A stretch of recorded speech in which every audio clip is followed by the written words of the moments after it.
Just a quick introduction. You guys heard a little bit of my story earlier in the day, but as I mentioned, I've been working in this space with teenagers for almost 15 years now.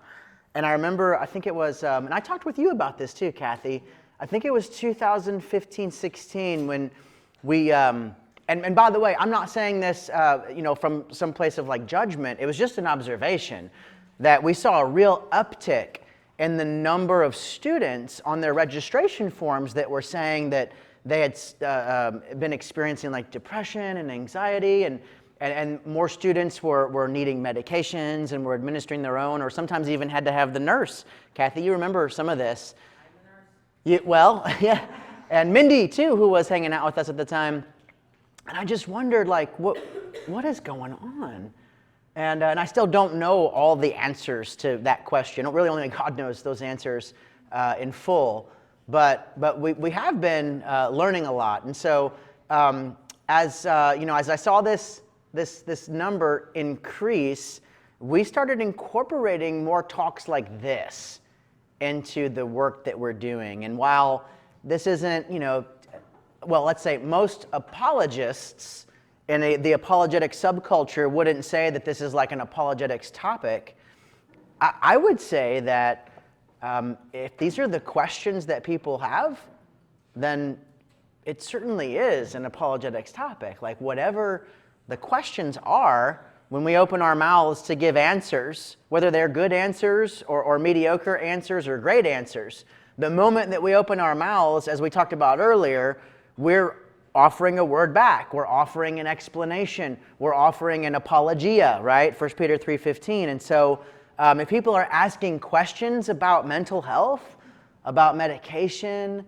about our inner world, our emotions, then as Christians, not everybody has to be an expert, but I think it does make sense to listen and to learn and to try to be maybe better stewards of our relationships by offering good answers, or at least directing people to the folks that actually have some really good answers. And that's really part of what we're doing here. We have 2 counselors and a theologian on the panel, which is like pretty cool. And Matt, I'm going to introduce you guys a little more formally, but I'm really glad that you threw your name in the hat, and thank you for sharing even just a tiny bit of your story. And I hope that we get to hear more of it. But thanks for being here. And then Gina and Cathy, of course, thank you ladies for being here. Really do appreciate it.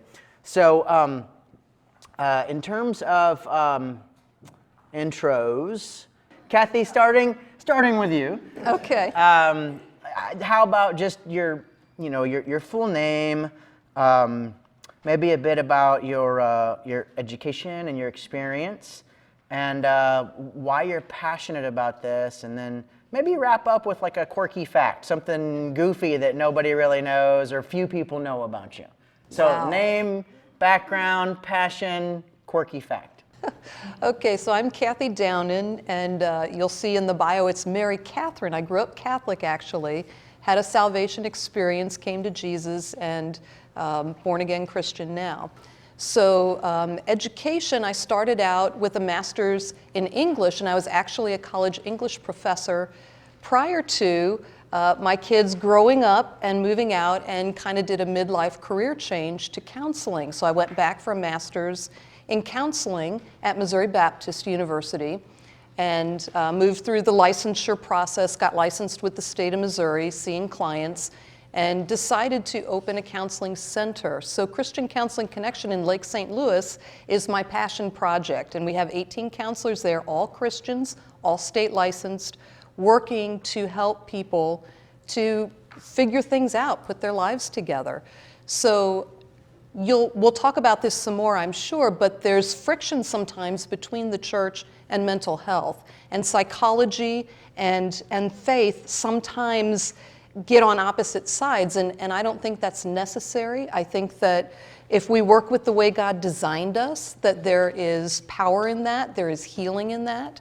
So my passion is to help people find health, and mental health is just health. And we'll talk more about things like medication and natural ways that you can support your mental health. But I'm really excited about being here tonight. I'm super excited by some of the conversations at dinner about let's be open, let's talk about mental health, let's remove the stigma, and let's get some help that we need. So I'm not sure what kind of quirky fact you're looking for. I mean, how about, have you ever, gotten in a knife fight, or do you ride bulls? Like, I don't know. Never. Any hobbies? Never in a knife fight, but I did grow up in the country. We raised steers and rabbits, drove a tractor before I drove a car. How's that for quirky? That's quirky. Right. What's the weirdest thing that you've ever killed and eaten?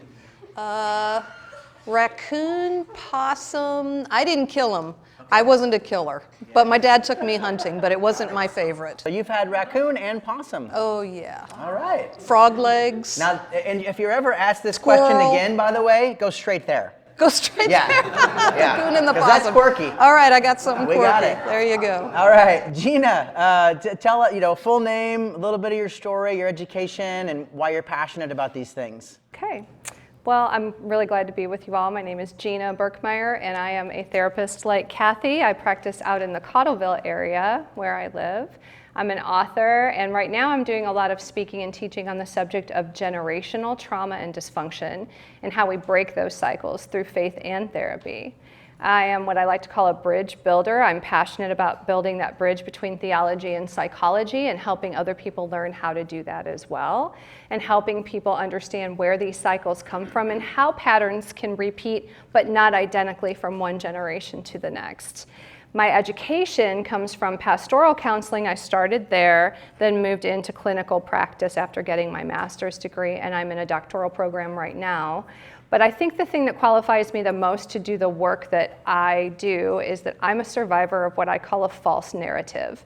Things that fed into my story because of the people who fed into my story, and the things that fed into their story. So I am sort of evidence of what you would call a ripple effect.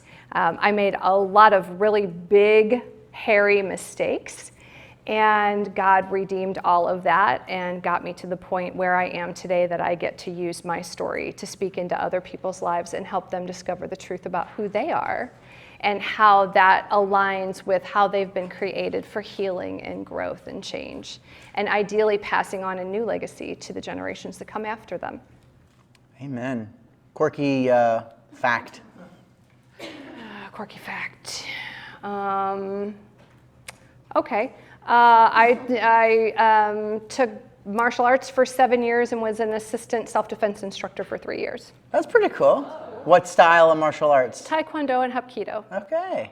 Oh, so you could dislocate some joints, huh? I would prefer not to, but I could. Well, if you had to. Don't mess with Gina. Yeah, right. Watch out for this guy in the front row. He's my brother-in-law. He looks a little fishy. You might have to dislocate his joints. Sorry, Nick. Oh, okay. So Matt, we've heard a little bit about you, but if you don't mind, maybe skip the technical stuff and just let us know why you threw your name in the hat on this one. Yeah, I told Jeremy that my only qualification to be on this panel was that I personally suffered from depression. And I was actually drawn into my PhD program to study Martin Luther because he suffered from depression. And I really related to his story. He could spend hours in the confessional going over his sins, trying to make things right with God. And that was very much my story as well. I had sort of an obsessive compulsive disorder over confessing sin because I knew I was saved by grace, but the way that you prove that you're saved by grace is through good works. At least that's what I thought. And if you have bad works, if you do something wrong, you have to confess it. And there was always this nagging doubt, were you really honest, about your sin? Were you contrite enough? Did you really mean it? Were you really repentant? And then the question was it really a sin or not? And so I was confessing things to people that I didn't know if they were sins or not. It was just embarrassing, and I could never get peace of mind. I could never get a clear conscience. And so I really struggled with that. And during my PhD program, it was sort of glorified that you don't get sleep because you're working on your PhD program, and you're working hard at that, and so you sacrifice your sleep. And I found out the hard way that you can't cheat sleep. It will come back and bite you. And I got seriously, seriously depressed. And there are some people who are depressed and they don't think they need help. I knew I needed help. And so I went and saw my doctor, and he put me on a medication. And I went and saw a counselor, and he helped me work through some of the issues. And both helped tremendously. The medication, had some serious side effects. So I tried other medications, and I wish I hadn't, because I found that when you switch to other medications, they might not work as well. And then when you go back on the original medication, it might not work as well. And that was what happened in my case. So I struggled with depression again. And I finally went to, a psychiatrist, and he worked with me to find another medication that has helped me be stable. But it was a long, hard road. And I found out in the process of it that people in my family had struggled with depression, and I didn't know it. And I wish I would have known it. Did they know it, Matt? Just they out knew of it. curiosity. Okay.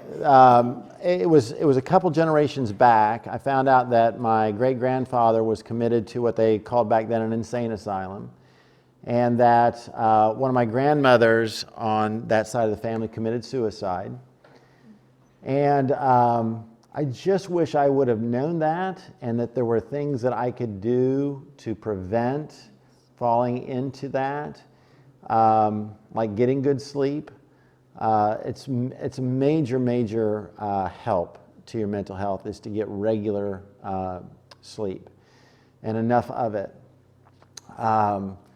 So yeah, my story is I didn't know that, and so I fell into depression and finally made my way out of it through medication and counseling and biblical help. And now I've told my kids, you've got to take care of yourself because this does run in our family, and you need to know that. Take good care of yourself mentally, because if you don't, there can be, serious consequences. So that's basically my story in a nutshell. I'm glad you're here.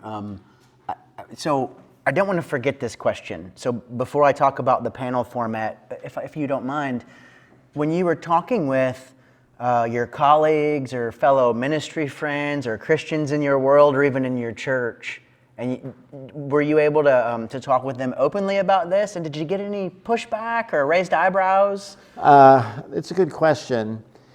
To be honest, why I make the big bucks. Well, yeah. To be honest, I've been scared to talk about this with anybody because there is a stigma that goes, with mental illness. And so this is only the second time I've talked about it in public. I talked about it at the high school where I teach a few years ago, and a lot of people came up to me and said thank you, because I struggle. And so it made me realize that I probably needed to talk about it more. So when this came up, I decided to throw my hat in this ring. But I do know some Christians who are very against taking any medication. I do know that if you do go on medication, to monitor yourself very closely and talk to your doctor regularly, because I do know of times when medication has made things worse for people. So if you do go that route, if you have to go that route, monitor yourself closely and stay in very close contact with your doctor if you start to experience worse symptoms. So pushback, did you get that's the only pushback I've gotten, but like I said, I haven't talked to a lot of people about my story until now. Okay. Well, thanks again for being here. We really do appreciate you. After probably about 45 minutes from now, we'll take a 10-minute break. While I'm asking you some questions that I really want answers to, students are going to be writing down some of their questions. And some of the questions that you write down, maybe we'll get to them, maybe we won't. But after the break, we will get to them, God willing, right, if we have the time to do it. So write down your questions. After the break, it's open season. So you can ask just about anything you want to ask, okay? All right, so that being said, we'll jump into the first question. Are there any biblical examples of people who seem to be experiencing depression, anxiety, or even other mental health issues? Anybody want to jump on that one? Well, we could start with Jeremiah. Jeremiah curses the day he was born in the Bible. And by the end of, or towards the end of that same passage, he's praising God. And then at the very end, he's back down in the bottom again, acting very depressed in the way he expresses himself. And then this is a writer of the Bible. This is a prophet of God. You know, God says, you know, that he knew Jeremiah, you know, before he was conceived, and he called him to be a prophet. And so this is one of God's heroes. And so if he struggled with what appears to be sort of a bipolar type of situation, you know, something that we can struggle with and need to be aware of and vigilant about if we see the same sorts of things in us. But Jeremiah was the first one for me to really stand out. And then I found out about some other figures from church history, like Martin Luther, John Bunyan. John Bunyan had a really weird, I don't know if it's a syndrome or what, but... Remind us, by the way, what he's famous for. John Bunyan wrote Pilgrim's Progress, which is an allegory about a character he named Christian, who goes through this journey to the heavenly city. And he goes through the Slough of Despond, which is about depression. And he got very depressed. He was thrown in prison, literally, for his religious views in England. And if you're depressed, that is not a good place to be. When he would preach from the pulpit, he would be overcome by this fear of saying curse words in the middle of his sermon, which sounds almost like a Tourette's syndrome type of thing.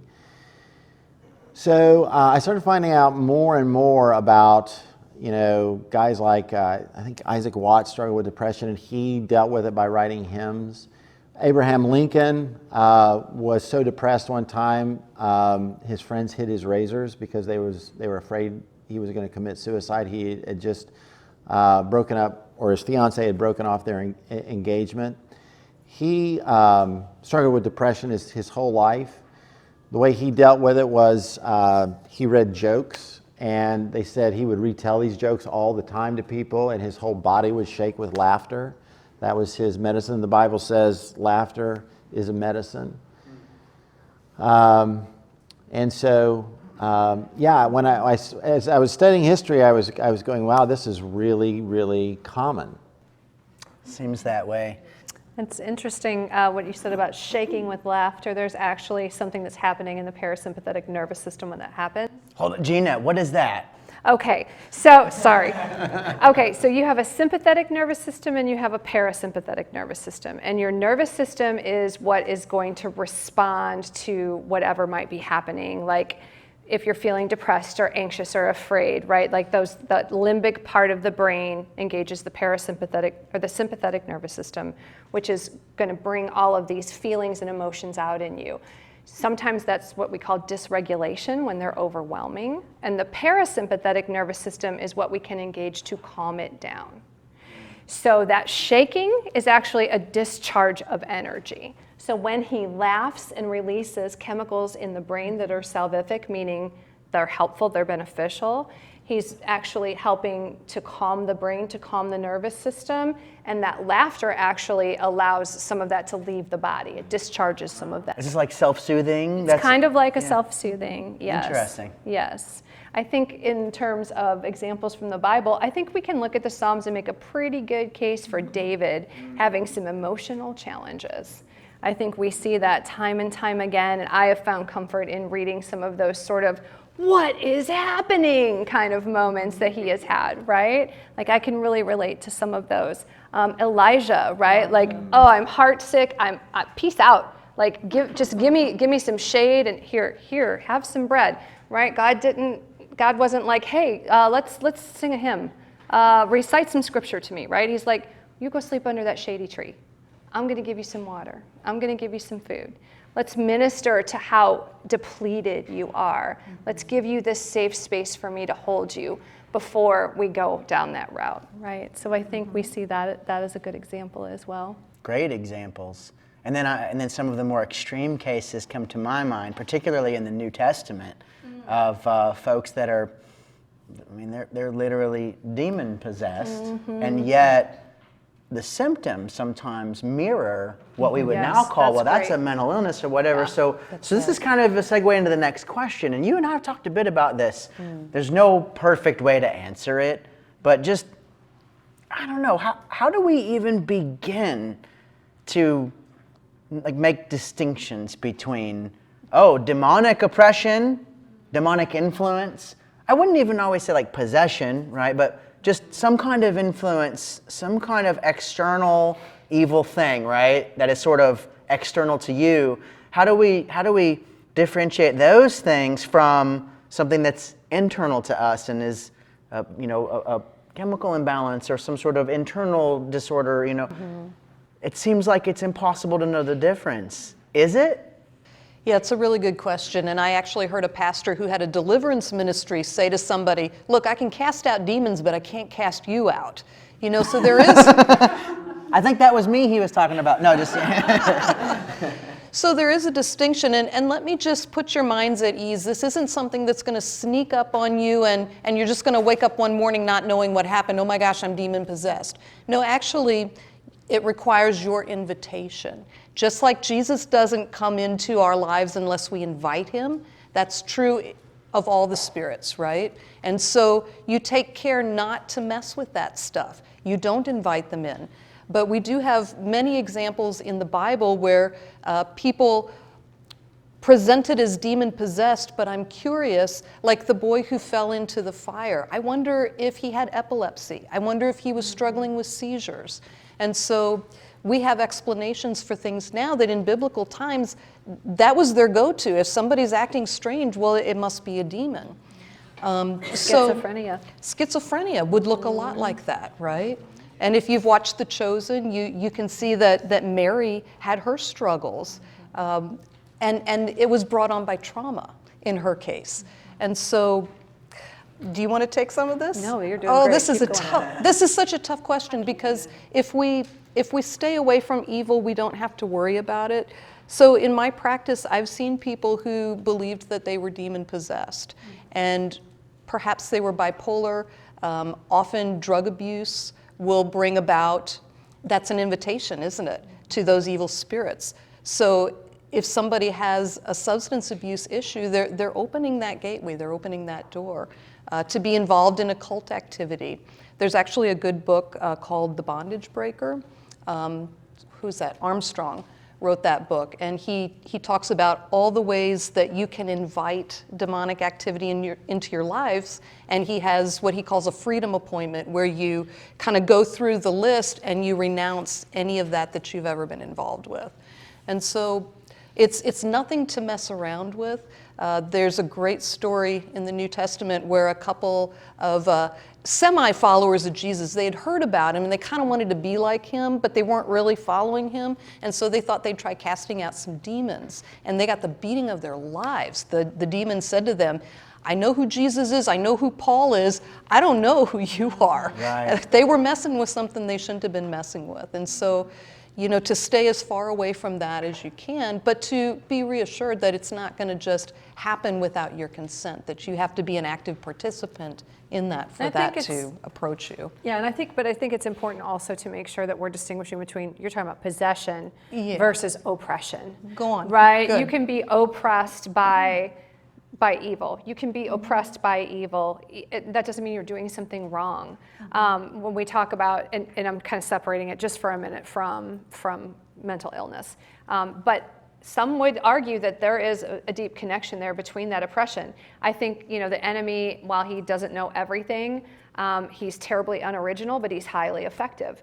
And I think that he understands that there are things that plague us. He knows about the generational patterns in our lives.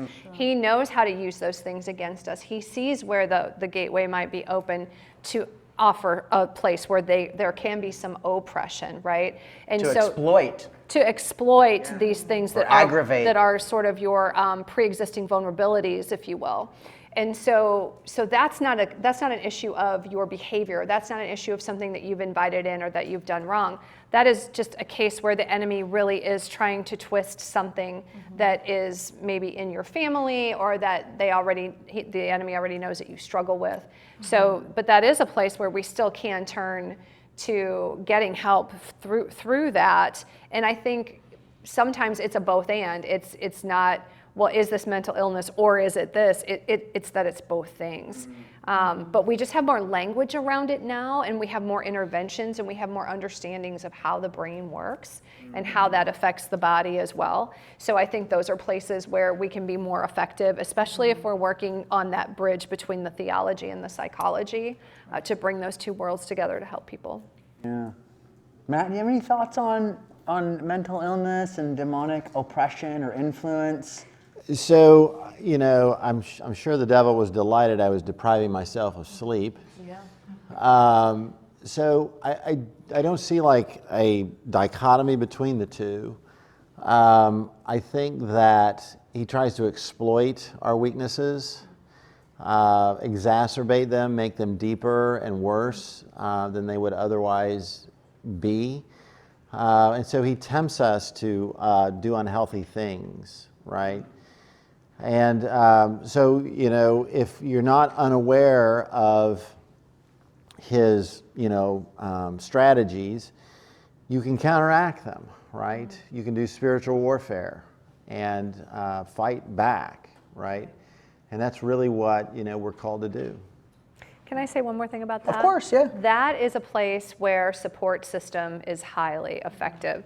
That is the place where, when we are at the end of ourselves and we have people who can pray over us, pray with us, pray for us, when we have people we can call and we can talk to, pastor, counselor, parent, friend, people in our circle who understand these things, that is a highly effective place to utilize your support system. Because sometimes when we're just at the end of ourselves, it's everything that we can do to recognize we need prayer. It's really hard to even get ourselves to that place where we can do that for ourselves. So having somebody that can be there for you is really important. And I would add too, on this panel, on other panels, even on our board, and even in this room, we probably have different ideas about demons and the devil, and to the extent that they're active in our lives and all of that. And different traditions have different ideas about that.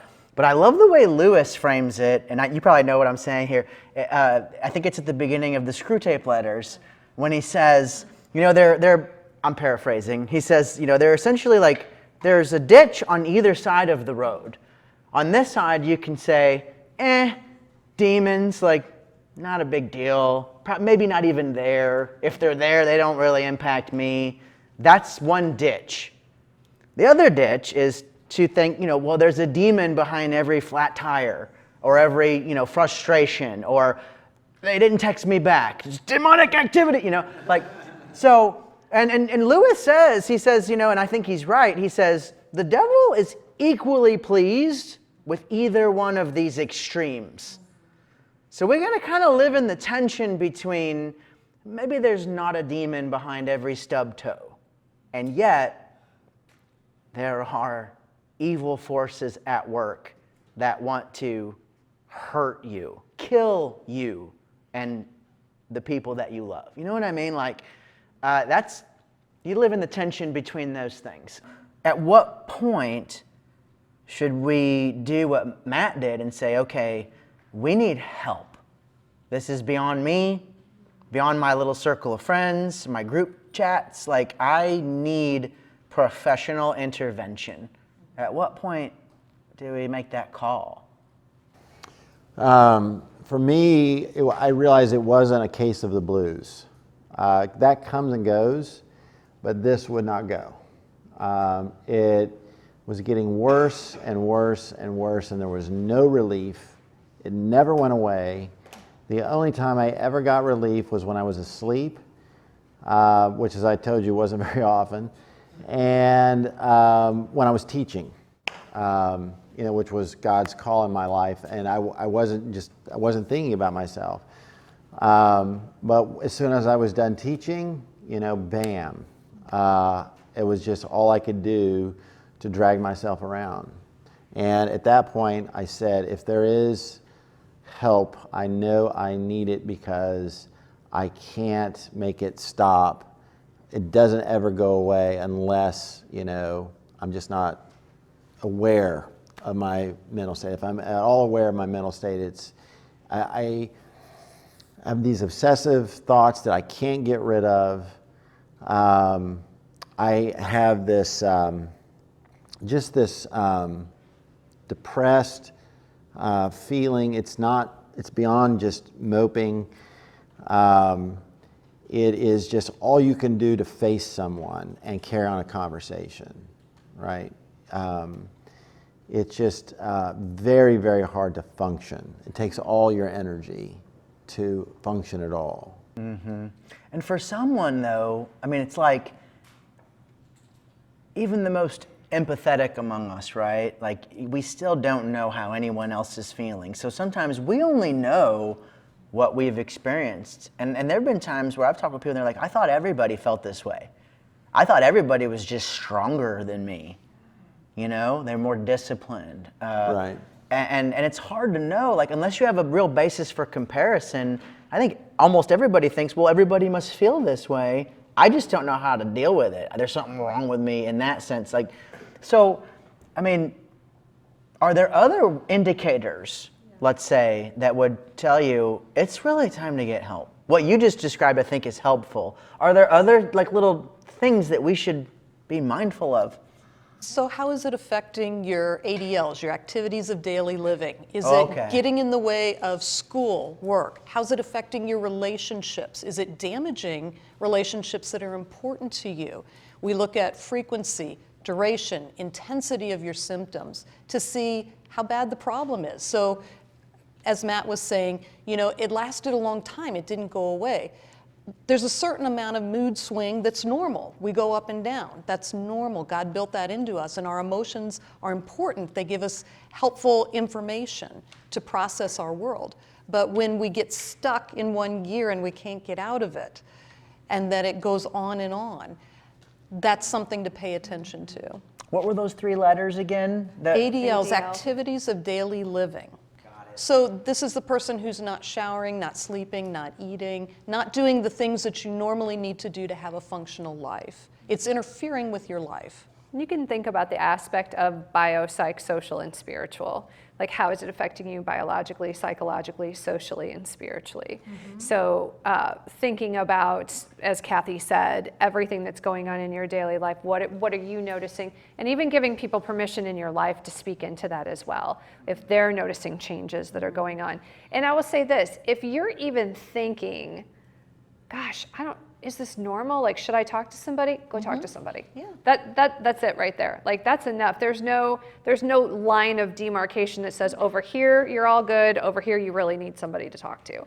If you're feeling that way, just go find somebody. Ask your parents or a pastor or a friend or someone to help you find somebody that'll be a good fit for you to just talk it out. Sometimes that isn't a long-term thing. I've had clients come to me 1 or 2 times and say, I just didn't realize how much I was carrying around. Right. And it was weighing me down. But now that I'm talking about it, I actually feel better.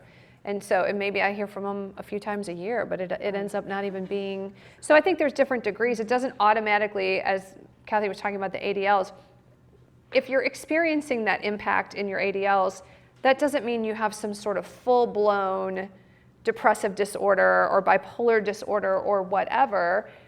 Maybe it is, maybe it isn't, but it's worth having the conversation. And I would add, I thought I was alone. I thought, nobody's going to understand. So I went to a counselor who understood, and then eventually to a psychiatrist. So, if you got these obsessive negative thoughts that you can't get rid of, they won't go away, and some people think about self-harm, some people think about suicide. You definitely, I think, need to get help. Mm-hmm. Definitely. But as Gina said, it's okay to go in for a tune-up. If you have a car and you maintain it regularly, change the oil, it's going to run better and longer and perform well for you. So we need to do that with our mental health too. As Gina was saying, sometimes we have clients that just come in for regular check-ins. They just want a little tune-up to make sure they're running right. Nothing wrong with that. It's very helpful. And I think our bodies play a role in it as well. I started exercising. That made me feel better. Released, I guess, endorphins. Yep. That lifted my mood. I certainly noticed that. I started eating better. I started eating a lot of fruits and vegetables. Eating leaner. I've lost about 80 pounds. Wow. So there were other things that I did as well as take medicine. And we can go as far or shallow as you want to go in that. One of the 3 minutes. Okay. One of the areas I work in is nutritional and integrative interventions for mental health. And Cathy is very holistic in how she practices as well. But some of the things that Matt's talking about are so important because of that relationship between our mental health and our physical health. So when you talk about eating more fruits and more vegetables, you're getting a lot of nutrition there, but you're also getting water-rich foods, and hydration is so important to the brain and the function of the brain. You're also getting sort of nutrients and fiber that helps the gut. More and more studies are coming out now in the connection between gut health and mental health. In the past 3 years, we've learned more about that connection than we have in the past 20. Hey, Gina, I don't mean to interrupt you. You know what? This is actually a great segue into the next question. Oh. So just pause there, because here's the next question. I saw this meme, and yeah, that was funny. Sorry. Bear with me, okay? Bear with me. And the meme said, it said, battling depression? Question mark. Are you battling depression? It said, get off your phone, get some sleep, eat a nutritious meal, and go play outside. Now, at first glance, that's a little harsh, like there's more to it than that. And yet, you were saying... So that list is pretty accurate in a lot of ways. Not that they're saying that's like a cure-all, end-all, be-all, but it's certainly every one of those things helps. So so the connection between the gut health and the brain health, we've learned so much about that. The level of antioxidants that you're taking in are so important for our mental health. And then when we talk about sunshine, that's vitamin D. One of the best things that can help with anxiety and depression is vitamin D. So doing all of those things, moving your body, because it does release the endorphins, but it also discharges, like we talked about earlier, nervous energy, anxious energy, depressive energy. So it can either re-energize the body. Some exercises will do both. It'll re-energize the body and also discharge what needs to be discharged. So all of those things. And then sleep is so important because of the waves that your brain goes through in any night of sleep. You have to have that, it's called restorative sleep. And if you don't get that, there are chemicals that build up in the brain that can make you feel depressed, feel lethargic, feel anxious, feel like you're losing your focus. So all those things are really important. Diet is huge, you guys. I can't even stress to you how huge diet is. Makes sense. I mean, we're holistic beings, right? We're not just big bags of emotions, but we're also not just brains on sticks, and we're not just a physical like walking like a meat puppet or whatever. Like we're holistic people. Sorry, I work That's with awesome. kids. That's Yeah, yeah, Love it. yeah. But anyway. Meat puppets. I like the brain on a stick. That's my Well, favorite. so you've heard that one, Matt, because some of us that like sort of, we're engaged in theological debates and we're in the apologetic subculture and we nerd out on church history. Like some of us have been accused of, well, there's more to Christianity than just facts and doctrine. And of course, that's true. And yet we don't want to neglect that aspect, But yeah, we're not just intellects and brains on sticks and that kind of thing. So that's really helpful. Not to say that is a cure-all, because there are other factors at play, but it makes me wonder, because, we got to talk about these. Yeah. I've noticed, I was just talking with some of the parents here about students, 10 years ago, not every student had, some of them had them, not a lot though, right? And these days, like it just seems like there are fewer, and this is, by the way, not a judgment, just an observation. It does seem like there are fewer students like driving on their own at 16, leaving the house very much, staying overnight at friends, playing outside. And we just talk about these things about sunlight, about sleep. Even our 13-year-old, if we don't take it from him, it's likely that he's going to be in his room up late, with filters and all of that, but he'll stay up till 3 o'clock on a school night. Sure. Like, I just can't help but wonder how much of a role these little devices are playing in, I don't know. I know that's not the answer, but it's part of it, I think. Diet, exercise, sunlight, activity, community, connection, gathering around other humans, right? Yeah. I don't know. Is there something to that? There's a lot to that, and there are studies coming out now. There are documentaries that you can watch now about how addictive social media is. So essentially, you're getting a dopamine hit, and that's addictive. And that's why you have people staying up all night. That's why you have people feeling anxious when they haven't been on their phone in a while. It's a dopamine hit. It's a dopamine addiction, and it's not healthy. And we're also comparing our lives to other people's. Generally, when you do that, it's not a good thing, right? Because typically we feel worse about ourselves or we get prideful, which either way, it's not a good thing, is it? And there's a good chance you're not comparing it to a realistic life. There you go. Right. That's right. Right. You're seeing everybody else's highlight reel, but you're living the real life, right? Nobody's posting about their worst day, or not very many people. Some of the research is likening phone addiction to video game addiction and gambling.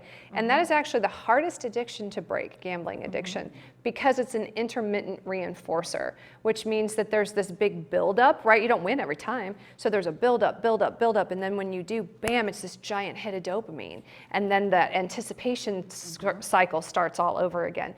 Phones are a lot like that. When you make the post and you're waiting for the likes, or you're waiting for the comments, or you're waiting for the person to post back or text back or whatever, and then there's that agonizing, wait, what does that mean? Does that mean this? Does this mean that?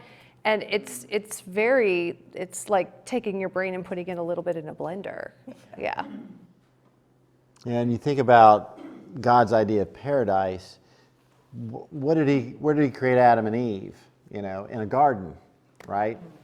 You can eat from any tree that you want to in the garden, right? They would have been outside. They would have been in sunshine.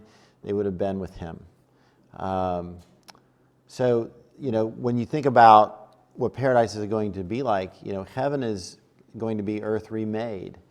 In the end of the story in the book of Revelation, the new Jerusalem comes down out of heaven, presumably to rest, on the site of the old Jerusalem. And God is going to restore the earth, and make it like a garden again. So I think the closer we can approximate that kind of lifestyle, the healthier we'll be, because that's the way God designed us to flourish. That's really good. You had mentioned comparing ourselves to other people's highlight reel. Yeah, it's good. I remember in high school, a million years ago, that even if you were in a really big school, it was a small pool of people that you were comparing yourself to, and it was a small pool of relatively normal people that you didn't have filters. You didn't have, this opportunity to pose by a rented Lamborghini or a picture of a jet that looks like a jet. Like it was a smaller group of people, and that was hard enough. I mean, that was agonizing.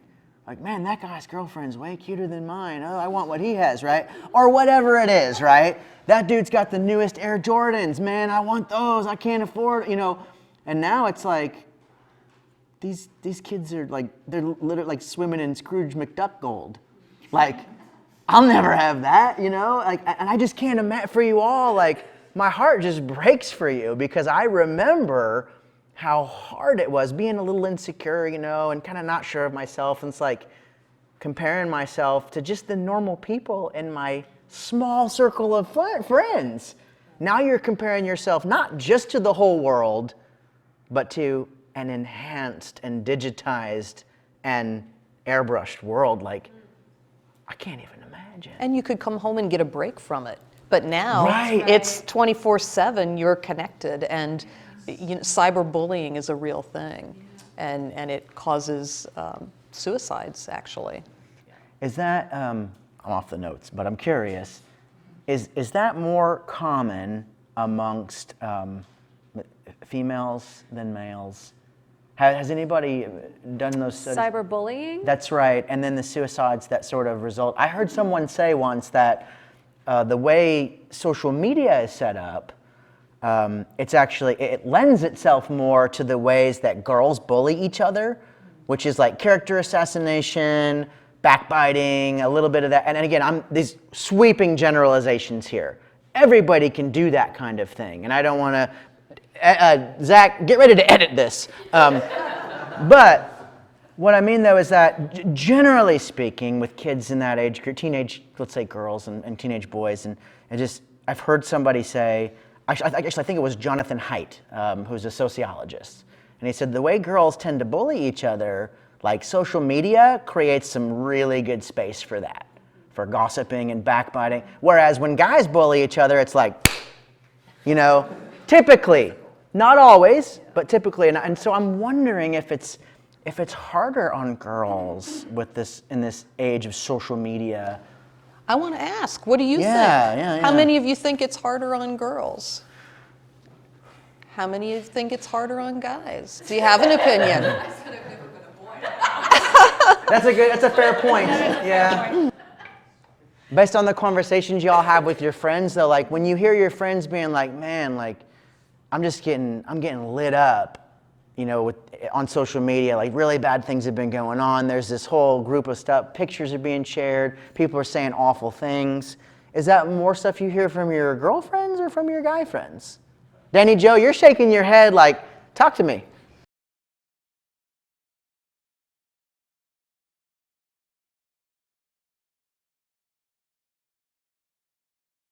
Good point. And sort of telling you who to be, right? Yeah. Well, these are the things you say you like. So if these are the things you like and you really want to be the best in this space, then we're going to steer you over to be like this. Yeah.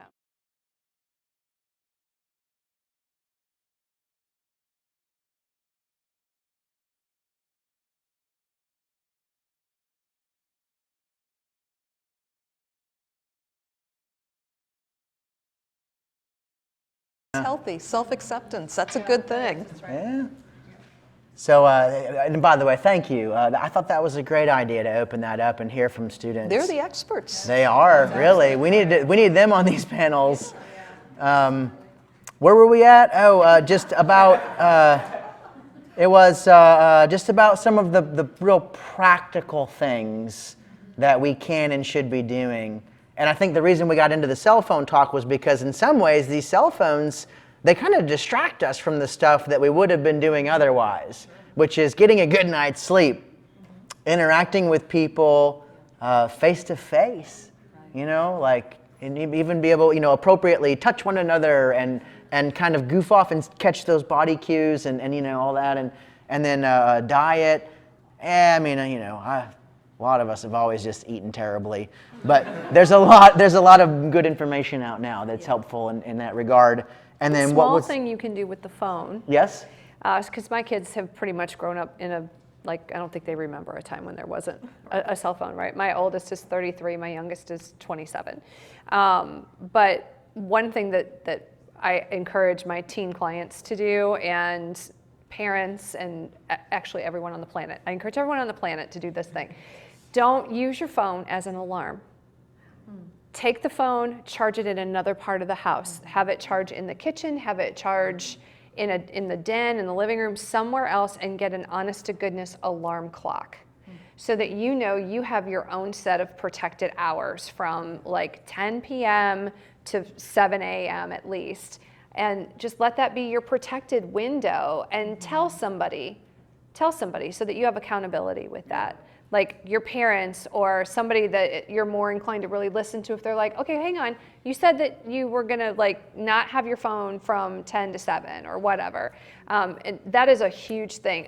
I practice that myself. My husband and I practice that ourselves. Our phones go off 24/7 if we would let them. So we have our phones in a different part of the house. And we have a flip phone that just our kids have. So if it's one of them and they need us, then they can call, of course, anytime, day or night. But we each have our own alarm clock, and there's something that happens in the brain when you just know. Picking up the phone is not an option. Looking at that screen, which by the way, that light is terrible for your brain trying to create melatonin so that you can sleep. It'll flush that right out of your brain. So having that out of the space is really huge. What would you say to people that would say like, but what if there's an emergency?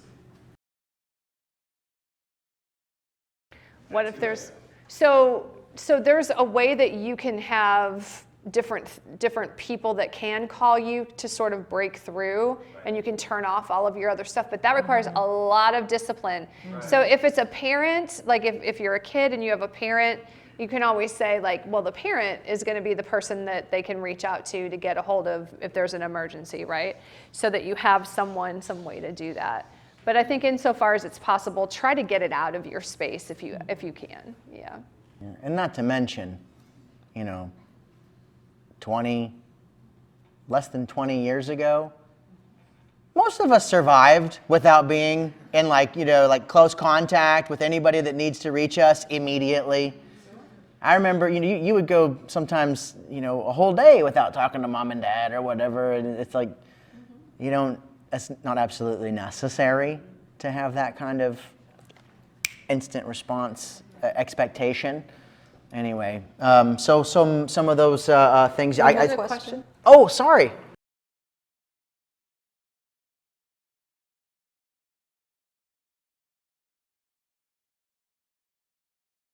Yeah, except I don't have the language because I literally repel technology. So, yeah, it runs from me. But Yeah. it's setting a healthy boundary with Yeah, it. that's right. Right. We probably all heard. We'll switch gears here. This is important. Jeremy, I think there was a question. Are there more? Oh, Ariel, I'm so sorry.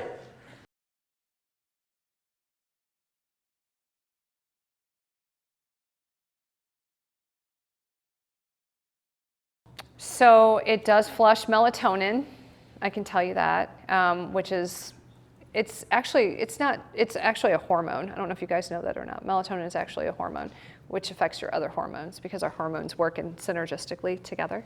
There are some studies that show too much blue light, especially in the window when you're supposed to be like calming down, can cause more anxiety, and your brain can't really shut off. That's about the extent that I know of that.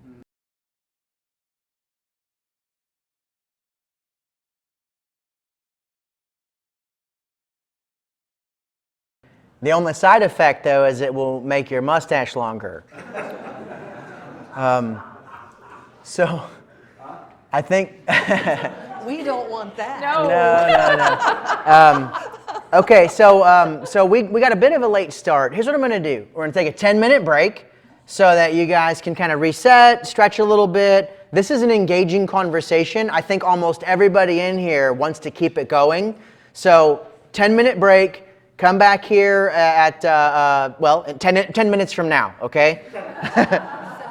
That's right. And then we'll open it up to a little more Q&A from you all, but I have just maybe one or two more questions that we'll get through. So because we sort of intermingled some student interaction, there are just really maybe 2 questions I want to get through, but we want this to be about y'all, and I know you guys do want to chat. You have comments, you have questions. So real quick, let me ask this and maybe one more, and then we'll jump right in. Okay? All right. A lot of us have heard the term PTSD. I think a lot of us associate this term, maybe less now, but I remember when I first heard it, I associated the term with like war vets and serious abuse survivors, right? Someone that's been kidnapped or something and tortured, and yet we're all learning, right, that trauma that covers a lot of ground, and so I want to know what exactly is trauma, and does it encompass more than what we might typically associate with the term? So what is trauma, and Mine, why is that? You're the trauma expert. Oh, I don't know about trauma expert. Okay. All right, so one more time, recap the actual question. yeah, so first of all, a 2-part question. What is trauma? And I think the answer is, the second question is, does that term encompass more than just like a war vet or something in those lines? And I think the answer is yes. So just dig in. Let's talk about that. Yes. Mm-hmm. Yeah. So trauma is something that happens to us, and as a result, it alters the way we see ourselves, other people, and God. It affects the way that we have relationship. It affects the way that we live out our daily life. Things sort of come offline. God, in his infinite wisdom, did not create us with a trauma box because he knew that was not supposed to be part of our story. But the problem with trauma is that it can tend to then bounce around, kind of looking for somewhere to land. And oftentimes the way people will manifest trauma is through their bodily experiences. So that's something we call somatic experiencing. And that can be a whole lot of different things. But I want to say this because it's really, really important. And I think we've come a long way in defining trauma and expanding it. But it's really important to understand that nobody gets to tell you what has classified as trauma in your story except you. If it has had a negative impact on you to the point where it is affecting how you see yourself, how you see others, how you see God, if it has affected you to the point where you're struggling with trust, with identity, with feeling safe in this world, that qualifies as a trauma, and that is something that you want to get some help processing through. So what are examples of some things, like I guess garden variety things that would be considered trauma? I've heard people say that if your parents were divorced, you've experienced trauma, deep trauma actually. What are some of the things? Like let's dig into that. So yes, I think that's true. I would like to cheat maybe a little bit. Would that be okay? So in the book that I wrote, I created something with the help of 60 other trauma therapists called the Expanded Trauma Perspective Questionnaire. And the reason I created that was because in my practice, I saw a lot of people coming in, telling me their stories, telling me the things that they had experienced, and sort of sloughing it off. Like, well, oh yeah, all this happened, but I don't know why I'm having all these problems in my life here and now today. Well, because all those things happened. That's what. Well, yeah, but I mean that was a long time ago. I should just get over that. Well, whose voice is that? Who's telling you that? Well, it's not like somebody was physically assaulting me. It isn't like my parents, left me at a doorstep. It isn't like right? Like there's this comparison that they want to get into with what happened to them versus what happened to the person they saw in the Lifetime movie last week, right? I mean, it's the thing that we just sort of invalidate our own story because we don't think that it's big enough or salacious enough, or it doesn't qualify as the big thing of trauma. So the reason I created that was so that people could begin to look at trauma in a different light. So there are things in there like the messages that you heard as a child. What were the messages that you heard? How was anger handled in your home? Was there a parent who withheld love whenever you were in trouble? These are things that we would consider to be traumatic, even though other people might not think that those are traumatic. So it is very highly subjective, right? I mean, it could be the big things. It could be the physical assault. It could be the sexual assault. It could be addiction in the home. It could be that you were you were parentified as a child, which means essentially that your needs took a backseat to the needs of your parents. You needed your parents to be okay so that you could be okay. So you just learned how to not have any needs so that you could take care of your parents. That's a big one. That is actually called a developmental trauma. Any of these things that hit in the windows of when we start to learn who we are and develop appropriately, stage by stage, when these things happen in those windows, those are called developmental traumas. And many of us have so many of those that we don't even recognize, mostly because they haven't been recognized widely. So we don't have context for them. We haven't had someone helping us put them in context, identifying them as what they are. And it's really important to understand that when we go down this road, when we talk about trauma, when we talk about early life experiences, we're not talking about these things because we want to put the blame. We're not looking for, oh, well, it's mom and dad's fault. That's why this is going on, right? We can take a look at what happened for the purpose of better understanding ourselves. And then as we move on, we can take another look back at what happened to mom and dad or grandma and grandpa that made them the way that they were. And so from our own place of healing, we can kind of have this different perspective on the generations that came before us. And this is where the traumas tend to be passed from one to the next. It isn't that necessarily great-grandpa was an alcoholic, so grandpa's an alcoholic, and then dad is an alcoholic. But maybe it's that grandpa was an alcoholic and dad was parentified. He had to take care of grandpa. So now dad is a workaholic and he's a perfectionist and he doesn't know how to relax and he can't just sort of be with you in the room because he's always having to make sure that everything is okay. That is actually a result of the impact of the generations that came before him. So trauma can look different from one place to the next. It really is about how it's affecting your life and your ability to have the life that you were created to live. Really good. And this is a relatively new field, right? Like, I mean, if your parents are boomers or Gen Xers or even some millennials, a lot of this terminology, this language, it's new to us. And so the further back you go, the less likely it is that people are willing to say that was wrong or that was trauma or gosh, that was unhealthy. Is that correct? Yeah, PTSD as we know it now used to be called shell shock or battle fatigue. And it took a while to get to this place of recognizing it as a syndrome that can be treated, actually. Well, and the name alone tells you who qualified. That's right. Right? You had to be at war. Yeah. Right. And typically it was a life-threatening situation that either you experienced or you witnessed.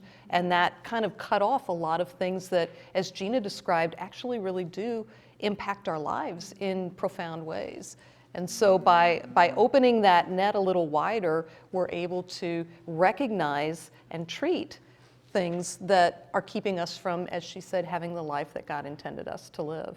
And you said that assessment or that survey, that's in your book. It is. And we'll talk more about that too before we wrap. Okay, so speaking of your book, Gina, I learned a new term or maybe a concept when Katie and I read it or listened to it on, I think we bought the audio version. Anyway, it was epigenetic and generational trauma. Can you explain what this is, and then maybe unpack how it might relate to or even overlap with this biblical concept of generational curses, which is kind of a weird thing to think about. Yeah. Unpack that. So I think you're talking about transgenerational epigenetic inheritance. Sure. Yeah. That's what he said. So how many of you have heard the term epigenetics? Okay, I love that. Do you know what it is? Do you want to take a crack? Isn't it where things are passed down through the genes? Yes, things are passed down through the genes. And the way that displays sort of if we try to make an image of it, we can picture our DNA and think about that as our genetics. And then epigenetics, epi meaning above, is sort of what kind of then wraps around the DNA. And what epigenetics does is it's sort of the flip of the switch, whether some genes are turned on or off, depending on the things that you experience in your life and the experiences of those who have gone before you. So there's a couple studies An interesting one was done at Emory. And what they did is they introduced cherry blossoms, the smell of cherry blossoms, to mice. Just very neutral, just cherry blossoms, pleasant to the mice. The mice would come, smell them, nibble on them. And then after a little while, when they got very comfortable with the cherry blossoms, they started to introduce, paired with the scent of the cherry blossoms, a negative stimuli. So there would be something unpleasant for the mice, something that was, I won't say traumatizing, but mildly traumatizing to the mice. So they had this effect, once they took that stimuli away, even the scent of the cherry blossom would cause the mice to act this way. Fast forward to them breeding the mice. They have pups. The pups mature, and then when the pups are a little bit more mature, they introduce the pups, the baby mice, to the smell of the cherry blossom with no negative stimuli, and yet the mice still had the same negative response to the smell that their parents had because it was passed down epigenetically. So there is another researcher at the University of Zurich in Switzerland who has become a friend of mine, Dr. Isabel Mansway, and she has shared some of her research with me. And the exciting thing is that while this happens, the reverse can be true also. So you can have this impact of negativity from one generation to the next, this cortical response, if you will, and then you can actually breed that back out by positive nurturing environment, by reintroducing a positive stimuli with the neutral stimuli so that they begin to trust again that this is an okay thing. And then when those pups are born and they're introduced to the neutral stimuli, they don't have a negative response to it. So this actually goes both ways. But what's really interesting is that with no intervention, they see this playing out to the third and fourth generation. Does that sound familiar to anybody from Scripture? Right? Sort of a place where Scripture is working to inform science. Exodus 37. There it is, For right? the third and fourth generation, which sounds like a curse, but if you think about it, it's actually a limit. And the blessings are to 1,000 generations. So it That's a can good only point. go so far. And I think that, yes, it's that limit setting, but also, so I actually opened my book with that verse, which you know. Love that. And so, but I talk about how when I first learned about that verse, that was a butt scrunch moment for me. I was like, I'm sorry, what? This loving God is gonna crack a whip that's gonna leave a mark 3 or 4 generations in the future? Nah, I don't think so. I'm not in for that. But the more I really learned who God was, and the more I worked on my relationship with Him and my healing journey, I learned that really what He's saying in that verse is, hey, if you don't get it together, you're going to pass this on. It's this benevolent plea of you have to deal with this stuff because it doesn't just affect you. It affects the generation after you and the generation after them. So that whole generational piece is something that we're now seeing in science, but it's something that we have seen in Scripture since the beginning. And when you talk about that butt scrunch moment, that's the technical term, right? Technical You've term. learned that in That's- school. I know. did. So we might have sort of a visceral, negative reaction to that kind of thing, right? I remember, just becoming Christian at 17 and then starting to take church very seriously and listening to pastors talk about stuff, and everything's very individualistic. Correctly, your personal relationship with God, your responsibility, your decisions, right? Your accountability, and this is really a journey between you and Jesus, right? And yet, throughout Scripture, we see that all have fallen in Adam. One guy, or arguably one couple, blew it for the rest of us. And yet Jesus, right, the second Adam, lived the life that we should have lived, died the death that we should have died. In the one, many are saved. So you see in Scripture individual blessing, but also sometimes corporate blessing. You see in Scripture individual judgment and sometimes corporate judgment. And so I think it's really important for those of us, especially in modern day American, churchianity, and especially in just America, where everything is so hyper individualistic, it's important to remember that all throughout Scripture, there are very real examples of corporate blessing and corporate judgment. That's a very Christian thing, and it's okay to think along these lines, but that doesn't undermine individual accountability, individual responsibility, and also it doesn't undermine what they just said, which is this reality that the buck can stop here. Sorry for the sermon. I'll pass around the offering plate in just a little bit, but I wanted to make sure that bit was clear. So y'all were saying, did you want to add anything? I just want to say, so this can be the generation where the generational curse stops. You can make a decision. It stops with me, and I'm going to do things differently. Amen. Amen. So this is, and some of this too is stuff that you brought up in your book in terms of, wrapping your head around the ways that mom and dad sinned, but also were probably sinned against, right? The combination of unfair circumstances and bad choices. And it's always a mix. And only God knows the exact ratios, by the way. But in your book, you had mentioned that in some family systems or with some individuals, depending on the circumstances, maybe sometimes it's good to dig a little, to talk with mom and dad, to do some research, talk with grandma and grandpa.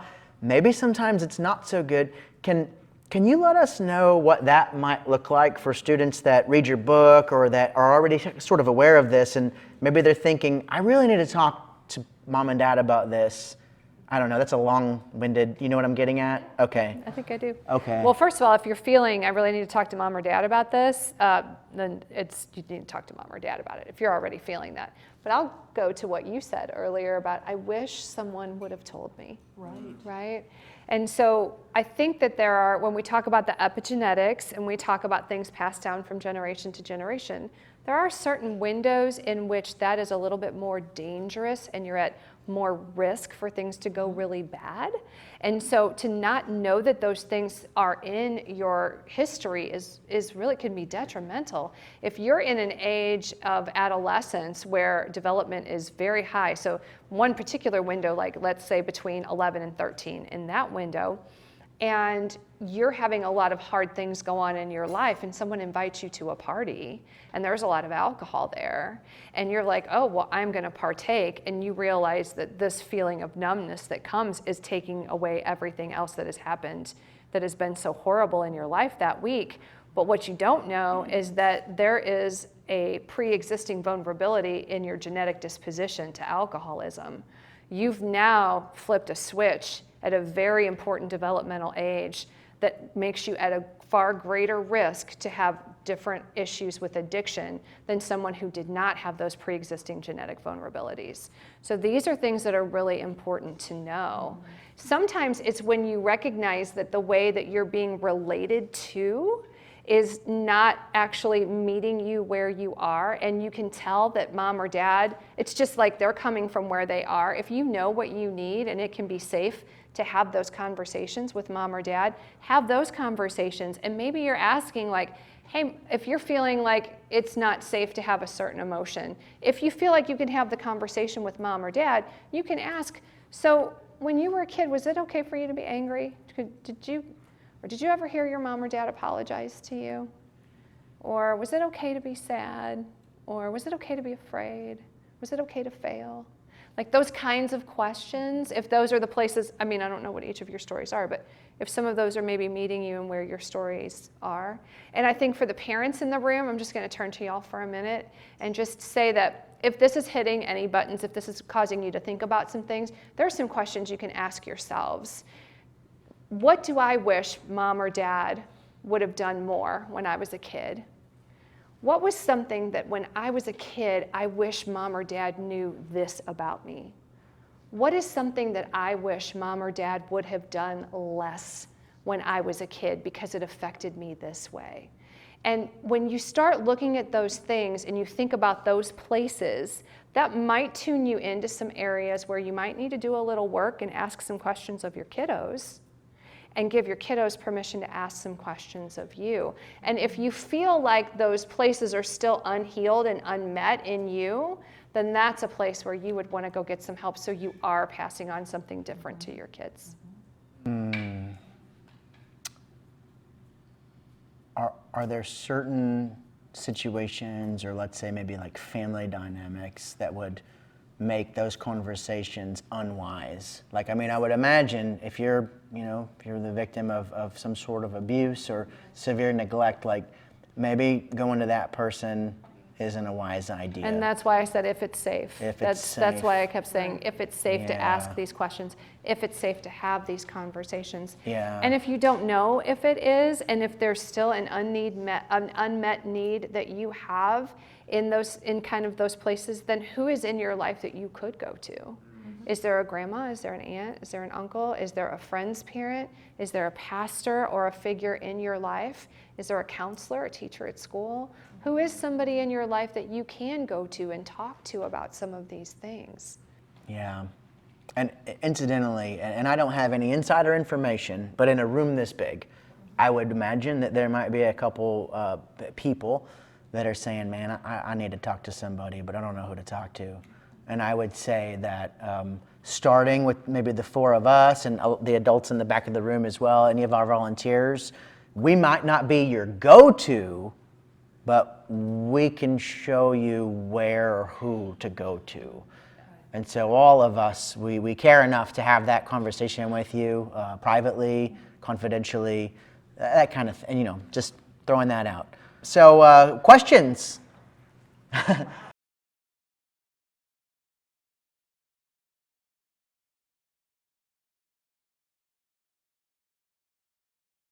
Allison, that is such a great question. I'm so glad that you brought that up, because we were leaning more on the depression side, but anxiety is actually a huge problem.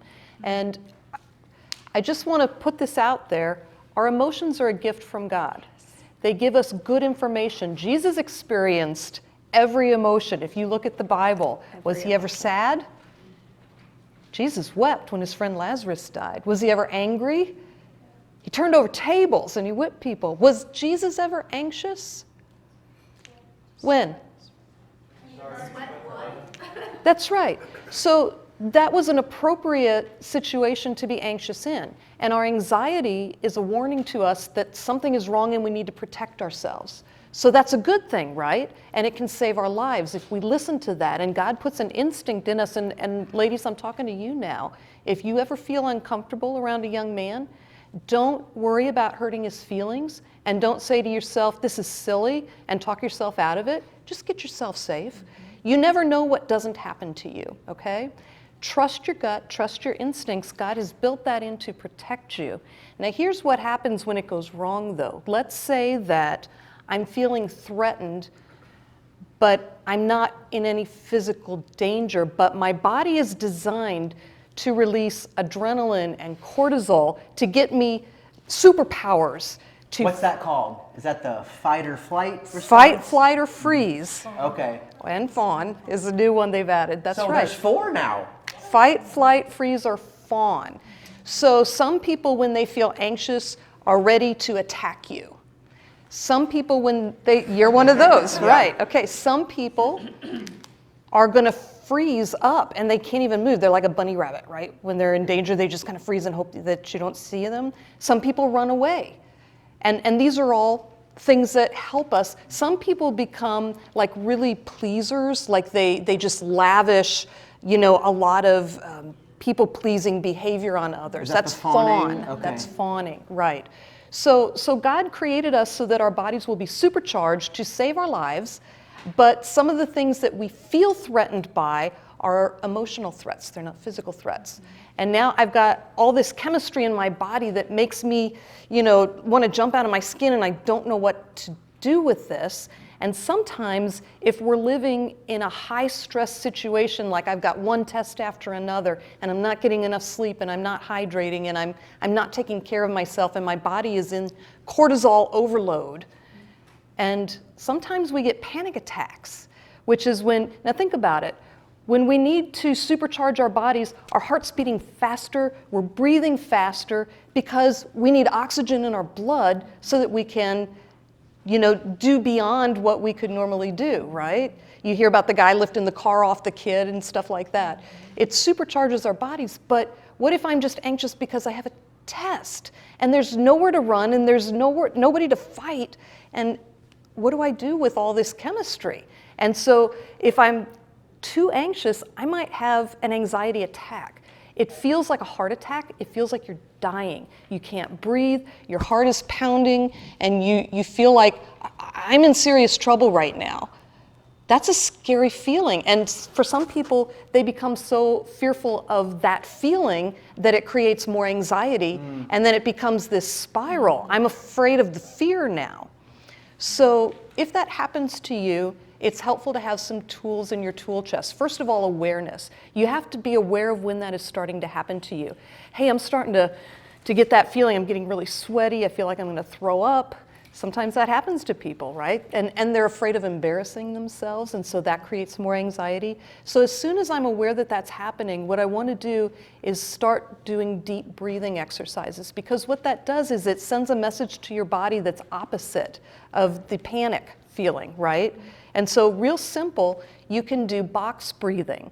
It's a count of 4. You breathe in for 4, you hold it for 4, you breathe out for 4, and you hold it for 4.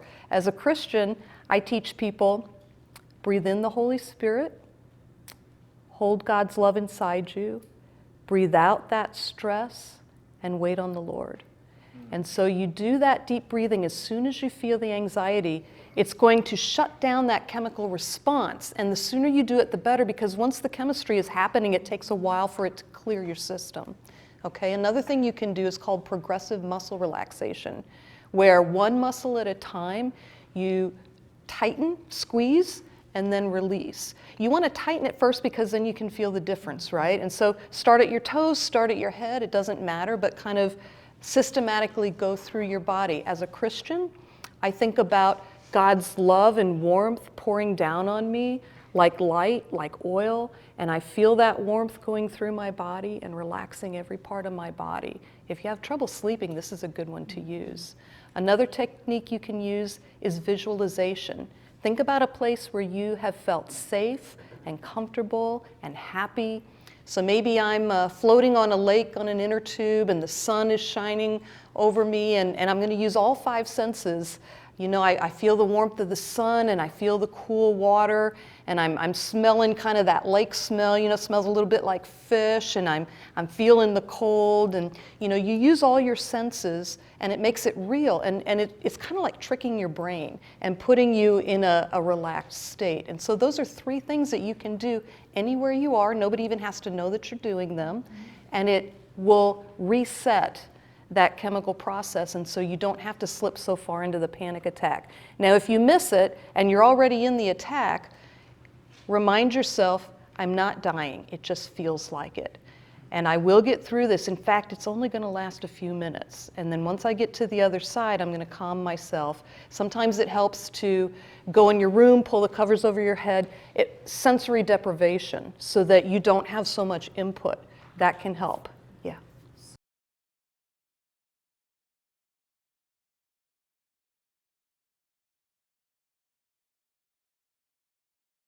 So a couple things. There's some things that you can do to discharge that, and we can talk about that. I want to build on what you said real quick, that the brain doesn't know the difference between an emotional threat and a physical threat. Right. And the brain doesn't know the difference between a perceived threat and a real threat. Like it's all the same areas are going to engage. Right. So when you're stuck in that fear place, it can be because of any of those things, right? So some things you can do to discharge is bilateral stimulation. Right. This is just real simple. Just left, right, okay, as often as you need. Another way is if you feel like you're offline, you can just sort of grab. Left, right, okay. Feet on the floor. Ground yourself to the place where you are. And notice she's doing that bilateral stimulation again. Okay. And then 5, 4, 3, 2, 1. So you're going to look around. You're going to name 5 things that you can see, 4 things that you can feel, 3 things that you can touch. Wait, hold on. Touch is good. Touch is good. 4, I'm trying to remember them now. It's 5 things you can see, 4 things you can touch, 3 things you can hear, 2 things you can smell, 1 thing you can taste. That's And grounding. That's called a grounding technique. Yeah. Puts you back in reality. So- And by the way, I've got a handout on the resource table with these exercises on it. Good. So some of these, like what you're talking about, where you're feeling it in the body, but your brain seems to be calm, sometimes that is absolutely what's happening. Sometimes your brain is doing something called dissociation. So your brain has gone somewhere else, and your body is having the memory of the fear or the panic or whatever that is. So the discharging can help bring the 2 things together online. The 5, 4, 3, 2, 1 is kind of a mindfulness where you're bringing yourself back into your surroundings. Feet on the ground, bilateral stimulation, all of those things. And bilateral stimulation, has anybody heard of EMDR, eye Yes. movement desensitization and reprocessing? Excellent, right. That works because God designed our bodies to discharge as we sleep, and in REM sleep our eyes are going back and forth. And so anything that's going to do bilateral stimulation on both sides of your body, left and right brain, like your eyes going back and forth, but even going for a walk is bilateral stimulation, right? And that's why it works. God designed us to basically heal while we sleep. And so you can use that even when you're awake to help process I that. just want to apologize for the fly. It's all your fault, We Jeremy. didn't invite we all him. know it. He just showed up. Yeah. Now somebody back here had something. Yeah, more questions. We've got some time. I saw somebody, but I mean, there was a young lot man who of had a question questions. about this right here that we were talking Oh. about, the anxiety. Yeah. Okay. Okay.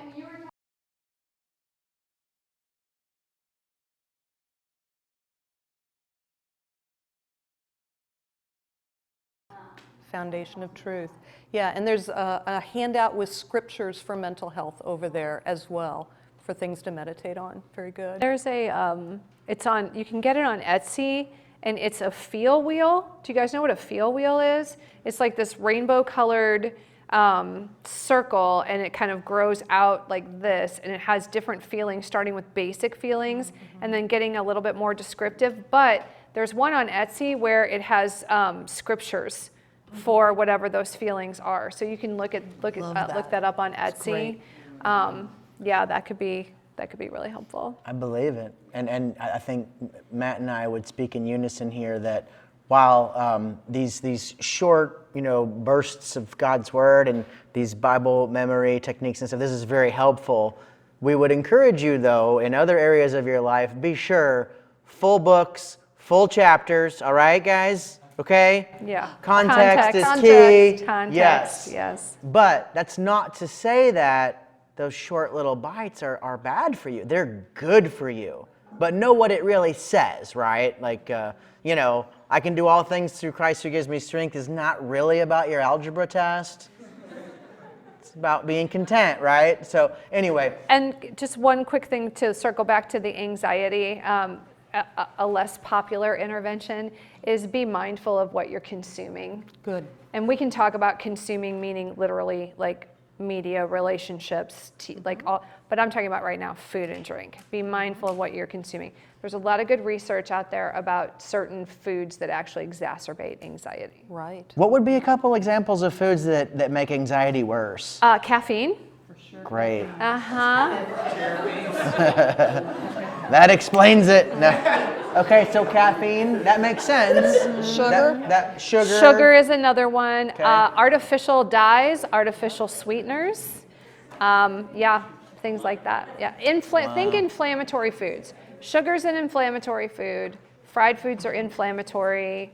Highly processed foods are inflammatory. Caffeine can actually cause inflammation in some people. And so inflammation, one of the main areas where you will experience inflammation, if it's in your body, is in your brain.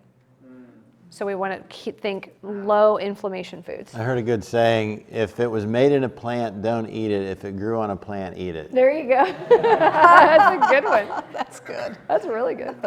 If it eats plants, eat it. Maybe. Some of it, yeah. All right, anyway, sorry, bad. Colton, you had a question.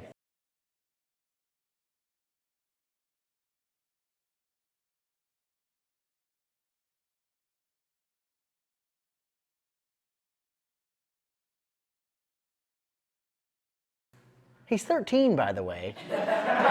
We learned that at dinner. He's an extraordinary 13-year-old. I agree. Yeah. Yeah, I've had my own mental health struggles, and I think that's part of what makes me passionate about helping other people. I had my first panic attack when I was driving across, I guess it was my first and only, but I didn't know what it was until later.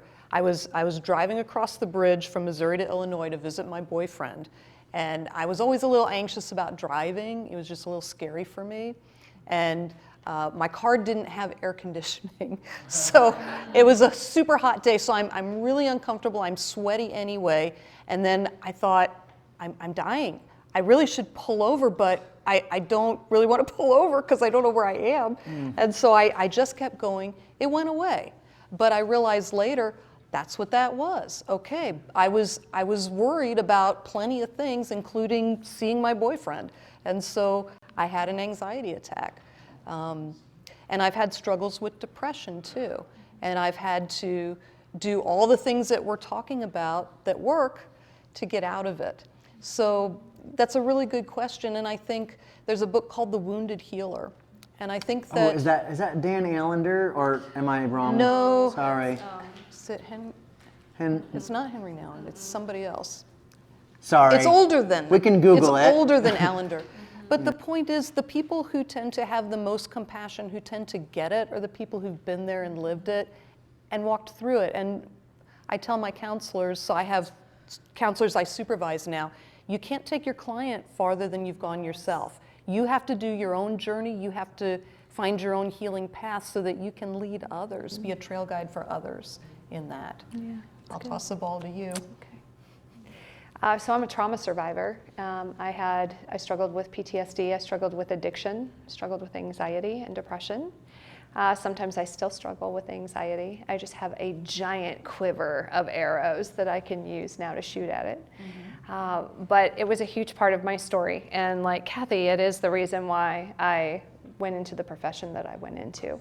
Because that journey, I think about who I wish I could have had alongside of me when I had to go through those things. And it is a blessing to get to be that person for people today. So that's why I do what I do.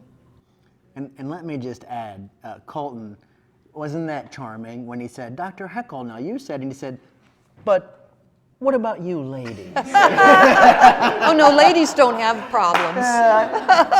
For the ladies. But that's fair, because I think sometimes people tend to think professionals, particularly in this field, haven't had this struggle. It's the struggle that we're actually helping other people with. And I would say in my circle of friends and colleagues, it's far more the other side of the coin. They do what they do because they have had these struggles and they understand what it's like. We get it. We get it. Yeah. Amen. What time in your life did you experience this? For me, it started around age 7, and it went until, how old am I? I would say the worst of it was probably between age 9 and 24. Yeah, so for a couple decades almost. Could that have been shorter had you had someone like right there with you? Oh yeah, much shorter. And less confusing, you know, somebody who could say, well, here's what's going on and here's why, and it's curable. We can work on this. Yes, sir.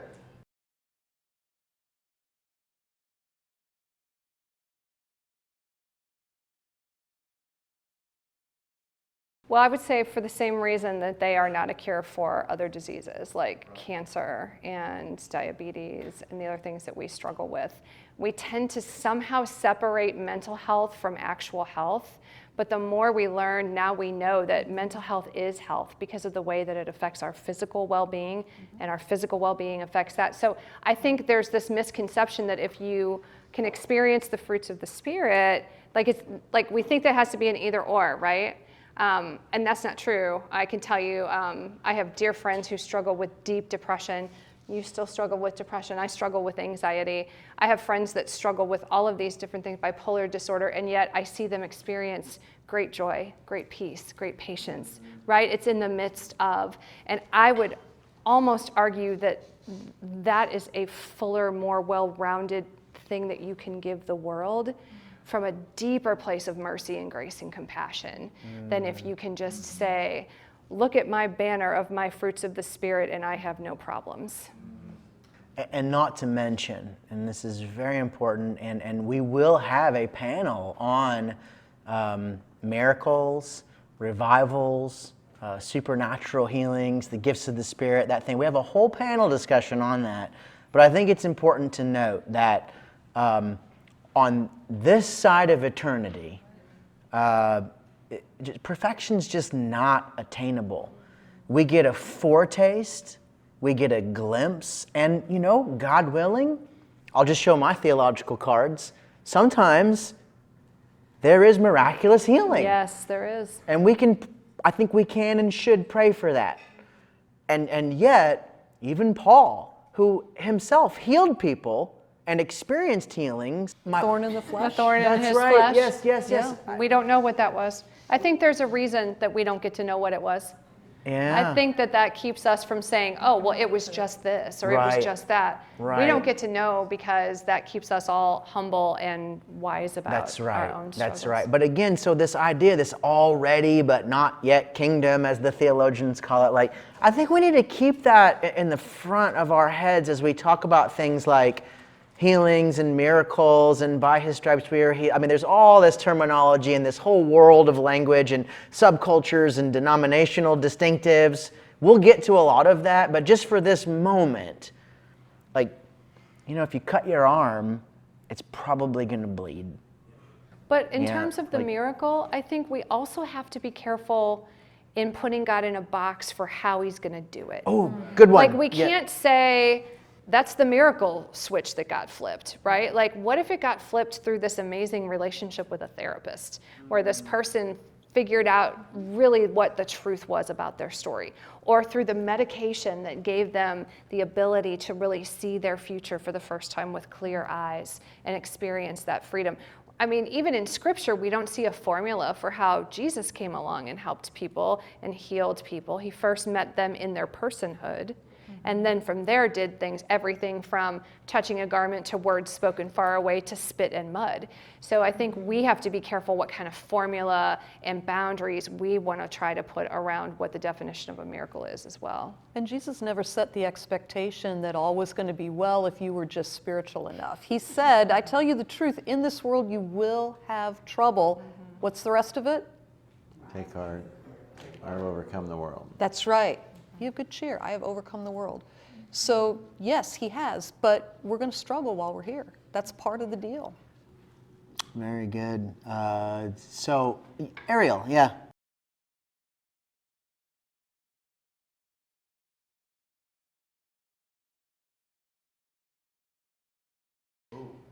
That is a very deep theological question, and the theologians have been battling over that for millennium. So I grew up Catholic, and the Catholics said when I was growing up that you cannot be buried in sacred ground. You will not go to heaven. I think that's cruel. I think that's wrong, because the truth is, just as some people die of cancer or from a car accident or from, any other means, sometimes people die of the disease of depression. Depression is a life-threatening disease. And if somebody dies of a disease, is that their fault? Don't you think that Jesus has mercy on us?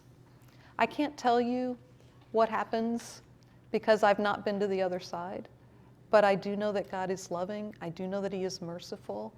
And I do know that he knows how he made me. And he knows what I struggle with. And it does say in Scripture that nothing can snatch you from his hand. No thing, nothing. There's not a footnote on that verse. So I think it's all the things. Is it mental illness? Is it addiction? People die from overdoses. People who love Jesus die from overdoses. Is it how do we move that line? I think there's a reason that it says nothing can snatch us from his hands. But our life belongs to God. It is not our own. It is not ours to take. And so while I'm saying that God is merciful, I'm also saying that that is not for us to do. Thou shalt not kill, that means me Applies to too. us, yeah. And so even if that question keeps you alive long enough to get better, I don't really know what's going to happen, that's okay. That's a preventative measure. And by the way, another resource over there is a safety plan that has hotline numbers on it that will help anyone, 24/7 hotlines that you can call, and you can put together a safety plan if you're feeling at risk. And those numbers are actually great to put in your phone, screenshot them or whatever. You can share them with a friend if you're talking to a friend and you are really worried about their safety. That's something that you could give a friend as well. And one of them's a chat line, and the new 988 is coming online July 1st for mental health emergencies. Matt, you're a Concordia grad. You mean Concordia here in town, right? The LCMS seminary. Did Luther himself have some strong opinions about suicide? I seem to remember, and maybe it was just a Hollywood dramatization or something, but did you read much about Luther's view on suicide? Yeah, I think you're talking about the Luther movie. Yes. I'm not aware that that's actually historical. Never mind. Yeah, okay. So Danny Joe, I'm sorry to tell you, we don't have time for your. No, just kidding. What? No. What was your question back there?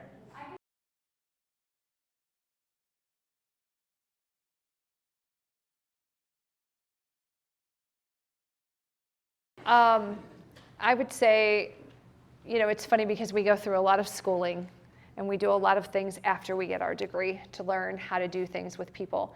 But the one thing that is the constant is that the most effective tool that we have is who we are when we are sitting with someone. And I think that that's true for each and every one of you. I think the most effective tool you have is who you are when you sit with that person, meeting them where they are. You don't have to have the answers. You can just be the person that says, I'm not sure what to do here either, but I'm so glad you told me this. Right. How can I pray with you, pray for you? Can I help you hold this? Let's look up some stuff online. What are some things that might make you feel better? Are you ready to feel, do you want to feel better? Like, do you just want me to sit? Do you want me to listen? Are you wanting advice? Like, how do I meet you in this place where you are? And just try to do that, but then you don't go it alone. You go to the people that you have that support you and say, hey, I've got this friend and I really want to do the best thing I can by them. What do I do? How do I help? And you get help in helping them. Right. The power of presence, it is very powerful. So that relationship is protective. And for you to be their friend is good. But it's not your job to save somebody else. And so you can be a friend, you can be a help to them, but let somebody know if somebody's in serious trouble. If you have a friend who's suicidal, don't go it alone with that. And some people are like, well, I don't know if he really meant it or not. Doesn't matter. Always take it seriously. Yeah. If you guess wrong and they didn't mean it, no harm done. But if you guess wrong and they did, you know what I'm saying? Mm-hmm. So always take those threats seriously. Yeah. We have a talk coming up on the problem of evil and suffering, and we have a few philosophers and theologians, and I don't want to give too much of that away, but it's interesting in Job's story. Job suffered tremendously, and we don't always pick up on this, but at the beginning of the story, it says that Job's friends saw him from a distance, and they went with him and they sat with him for days. They just sat with him, which if the story ended there, I don't think that God at the end would have been like, oh, and by the way, Job, pray for your dumb friends, because it's when they started opening their mouths, which a lot of us tend to do, me especially, it's when they start, getting into the psychology and the theology and the philosophy, and in some moments, right, it's best. I think the folks at seminary folks would call it the ministry of presence, which is exactly what you were saying. But just weep with those who weep, right, and rejoice with those who are rejoicing, and in those real tender, sensitive moments, usually a hug or an open ear or just some sort of nonverbal, right? That's the right thing to do. Be Job's friends, before they open their dumb mouths, right? I have to take this advice myself. Any other hands raised? Yes.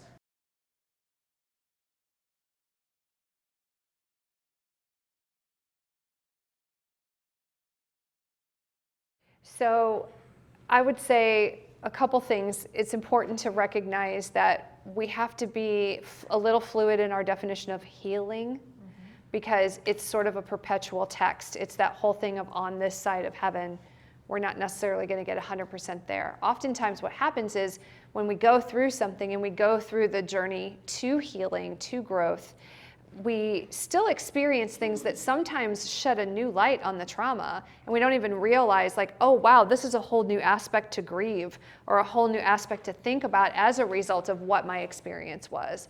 And then that's kind of another opportunity for another layer of healing and for growth and for change.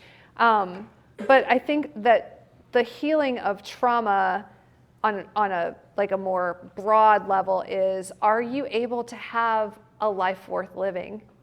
Is the life that you're living now in a space that feels healed enough to where you're able to see your true identity in a healthy way? You can see others, you can see God. Your relationships are online in a way where you can say, this is good, it is well with my soul, this is good.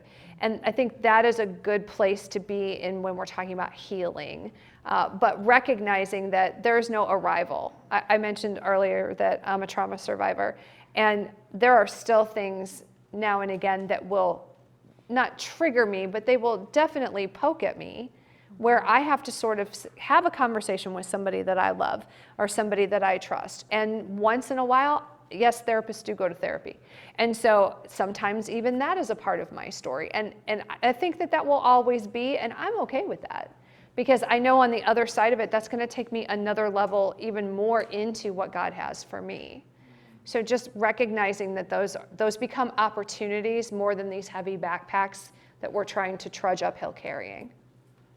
Does that help? Yeah. There's a mental health concept called integration, where I accept every part of myself, even the unpleasant parts, because I know that God makes all things work together for good to those who love him and who are called according to his purpose. That's in Romans.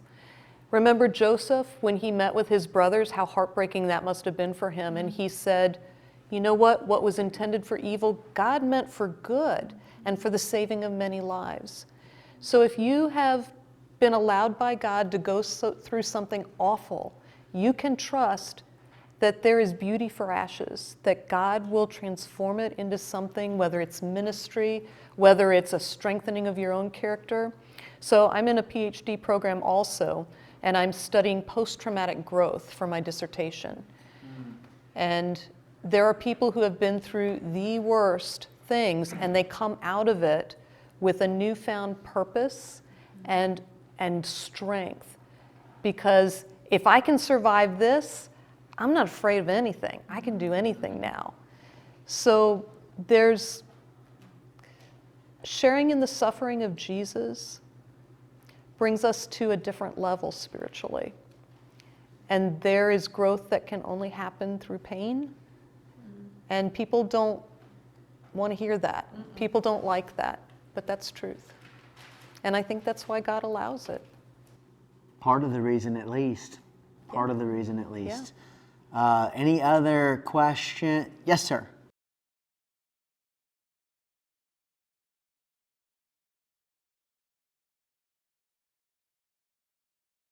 Yeah. Has anybody had a nightmare after watching a scary movie? Or I'm older than you, but like after watching Psycho, like nobody wants to take a shower, right? For a while, you know? So absolutely, because it's like Gina was talking about, sometimes your brain can't distinguish between what's real and what isn't. Emotionally, it feels the same. Yeah. So pay attention to what you're consuming, whether it's your food or whether it's your media. Think about what you're putting into your system, because some of us are poisoning our system and then we wonder why things are going wrong. And even if you see somebody go through something traumatic, someone close to you, or they're sharing their story with you, and it just kind of like won't let you go. It feels like it's just hanging on. It's a secondary trauma. Therapists experience that sometimes in our work as well.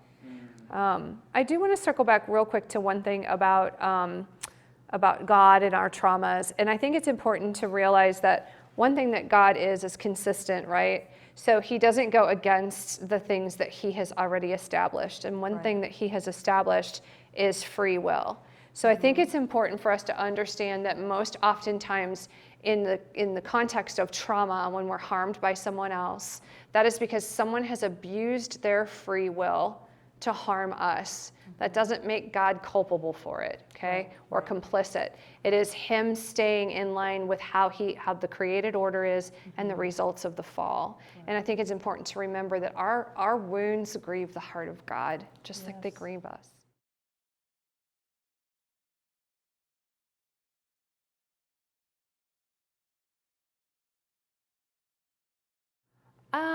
I think I want to be careful of the word worse because that's relative, right? I think it's different for different people, So for example, my husband loves to watch movies basically where people are going through trauma and then, there's ideally some justice at the end or whatever. I listen to trauma for a living. I'm like, I want to watch the relational movies, right? And he's like, oh, for the love, do we have to watch? But so I think it's just different based on who we are, how God's wired us, the things that touch our soul, where it pulls at our compassion. I cannot watch a movie where someone is being bullied. I can't stand it. I can't tolerate it. I don't think that kind of humor is funny. I've never even liked The Office for that reason. I mean, I just can't do it. And so I think part of it might be that you have a message of how you're wired based on the kind of things that you watch and don't watch. This is a really good question. I mean, for me even, sometimes I'll just peek in on a romantic comedy and I'll have nightmares for weeks. It's awful. Your poor wife. Sorry, just kidding. So I know you had a question, you have a question, another one here too, and another. Okay, so you haven't asked anything yet. I'm gonna prioritize you. Go ahead.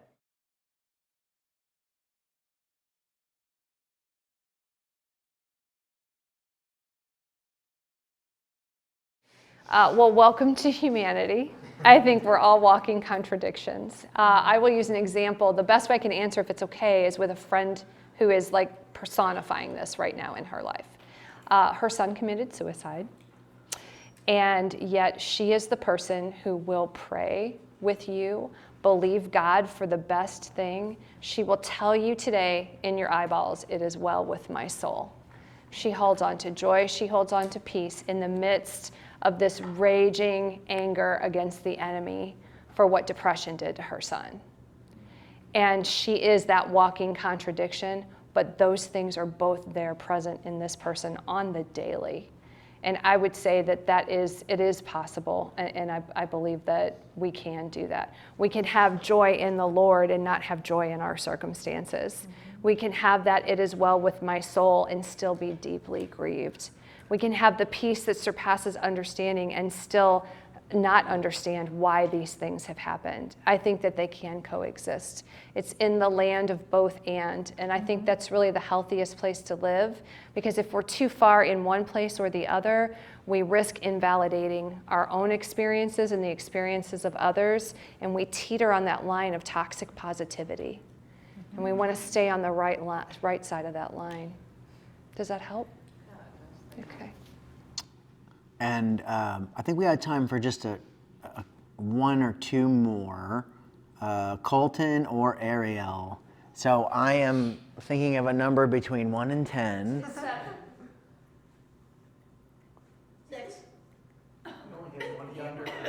Yeah, he won. Okay.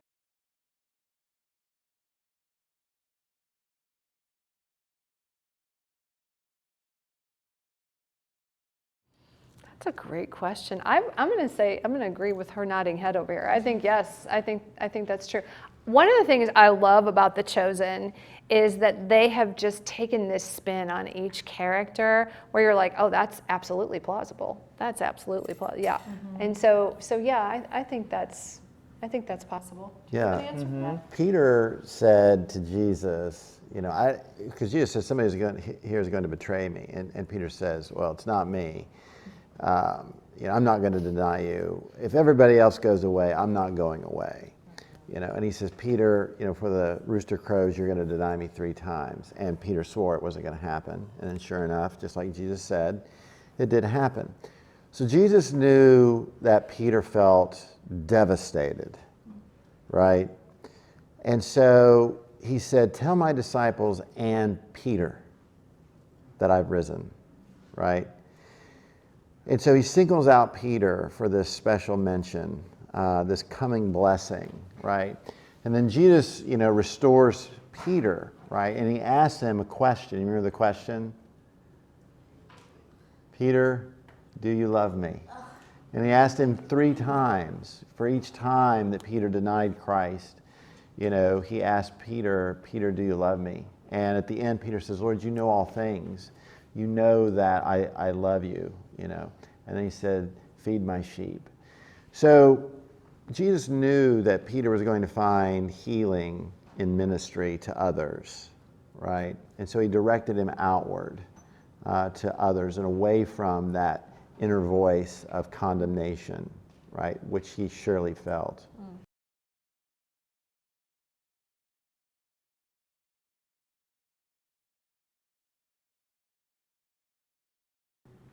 That's a good note to end on. If there are any students here that had some questions they still wanted answers to, I don't want to speak for you, but can you stick around just a little longer? Okay. And I want to really plug your book too. I don't want to forget that.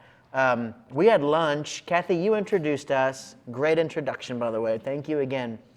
And my wife and I were like, well, this sounds interesting. This is going to be a cool book, whatever. I heard your story. I was like, yeah, there's some overlap here. With my story, with my wife's story. And anyway, we were reading it in the car. No, we were listening to it in the car on a road trip. And I'm telling, there were a couple times I'm just like, I'm crying. I couldn't even drive. I'm like, gosh, I thought I had kind of come to terms with some of these things in my past and things that happened in my family. And, again, unfair circumstances, bad choices, lots of mixing up there. Anyway, I cannot recommend this book enough. I think it's a great, great resource, a great book.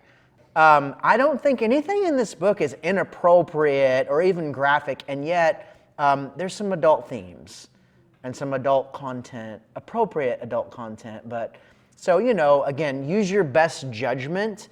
But if anybody, wants to talk to Gina and get a read on this book and maybe experience what my wife and I experienced, this is a really good book. But it's heavy. I don't know how else to say it.